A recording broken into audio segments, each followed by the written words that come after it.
The Canadian Grand Prix is right around the corner, and it seems like there's lots of challenges that the F1 teams will meet here, especially Red Bull. After the troublesome weekend in Monaco, their weakness regarding the bumps and curbs being present on the track won't disappear. As a matter of fact, they will be further exposed here, and teams like Ferrari and McLaren would be eager to feast on this. But this is just the tip of the iceberg as to what we should expect from 2024's Montreal Grand Prix, as there are lots of questions that will be answered after this race, with some of them revolving around the driver's selection for 2025 and beyond. It goes without saying that Red Bull's weakness will be the primary thing to pay attention to in Canada, and this is something that Verstappen has shared as well. The three-time world champion has been working tirelessly in the simulator in Milton Keynes to try and find a setup for the car that won't leave him behind the top 5 like it did in Monaco. However, there's only so much you can do when your car struggles to go over bumps and curbs, and the lap time in Montreal is primarily found through attacking the curbs in the corners. Generally speaking, Montreal is a circuit that has one of the lowest average speeds of the season, and despite having a large straight after the long hairpin corner, it does involve 6 left-hand and 8 right-hand corners, primarily all of them in a slow speed manner. Positive news for Red Bull might be the fact that the track has been resurfaced, which means that any particular bumps over the street circuit might have been fixed. However, this is not what the Austrian team believes. Even if that's the case, it's still a track that's regularly used by cyclists and people walking on foot, which is kind of good news for Red Bull, because the integrity of the asphalt is not being destroyed as much as the one in Baku, for example. But nonetheless, there's nothing more the team can do about the curbs. Nonetheless, Verstappen feels that the team should score better results here compared to Monaco, despite saying that the fundamental flaw on the car is something that cannot be fixed right away, or maybe not even in the course of the 2024 season.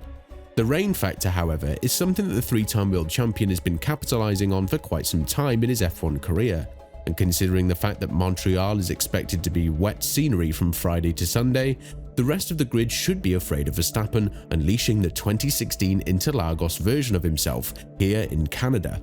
Thanks to the resurfacing process of the track, it doesn't have enough rubber laid down to it, which might be extremely bad for tyre degradation. Graining is one of the primary issues that is threatening the teams to face, and this is where Ferrari have excelled in the season so far.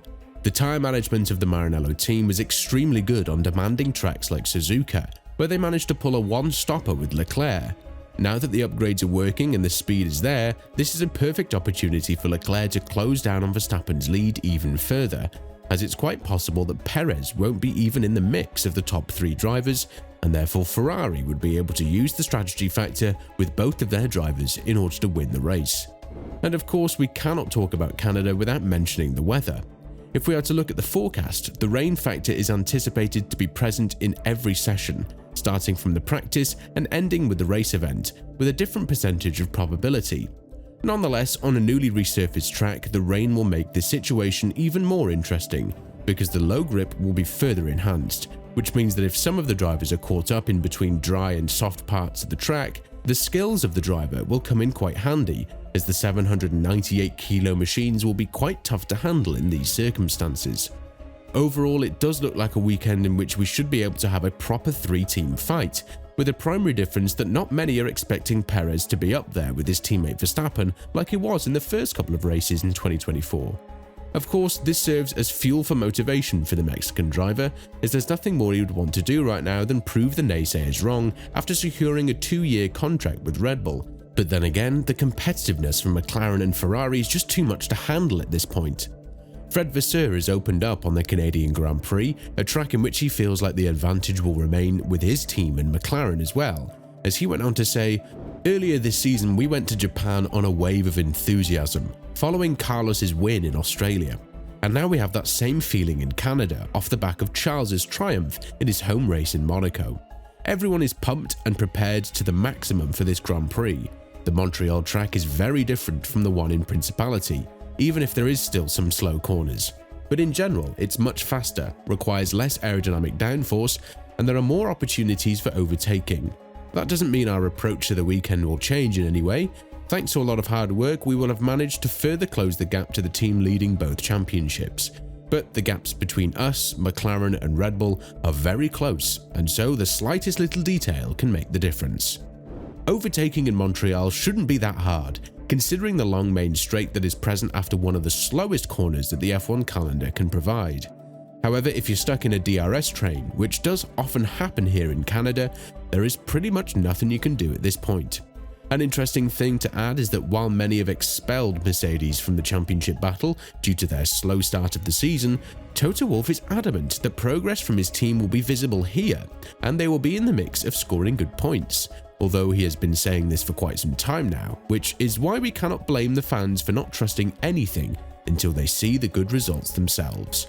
Both of the W15s will have the upgraded front wing that's been extremely helpful for Russell, as the team said that this is where the Silver Arrows expect to get a bit closer to the top 3. When talking about his expectations in Canada, Wolff remained cautiously optimistic, as the fundamental issue of the correlation between the wind tunnel and the on-track performance remains the priority to fix in Brackley, further adding, "The picture at the front end of the field is incredibly competitive. The field has compressed, and we're under no illusions that others will continue to improve. We will have to continue to work hard and diligently to get ourselves in the mix.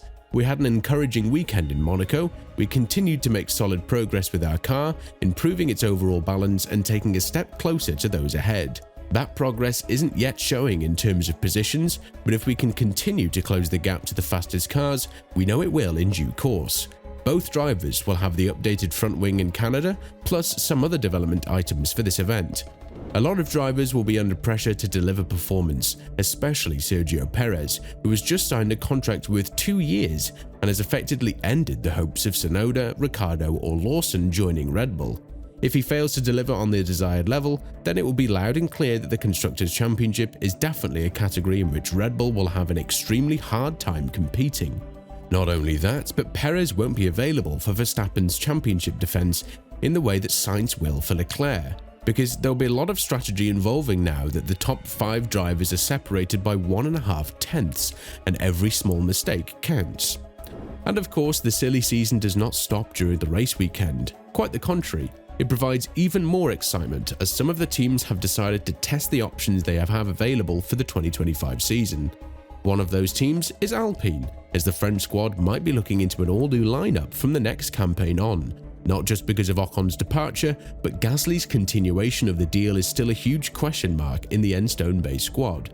But fortunately for them, what they don't lack is options, as one of these options, Jack Doohan, will take over Ocon's car during FP1 in Montreal, in one of the limited time bids to try and show that he's made out of F1 cloth. Obviously, the narrative for him and Behrman will be the same.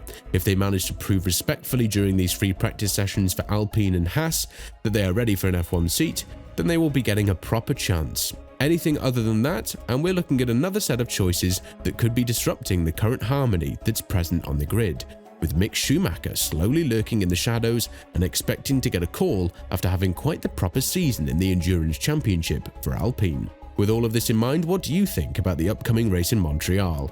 And more importantly, do you think that the championship order will see a huge shake-up after the RB20's weaknesses have been exposed from Miami onwards?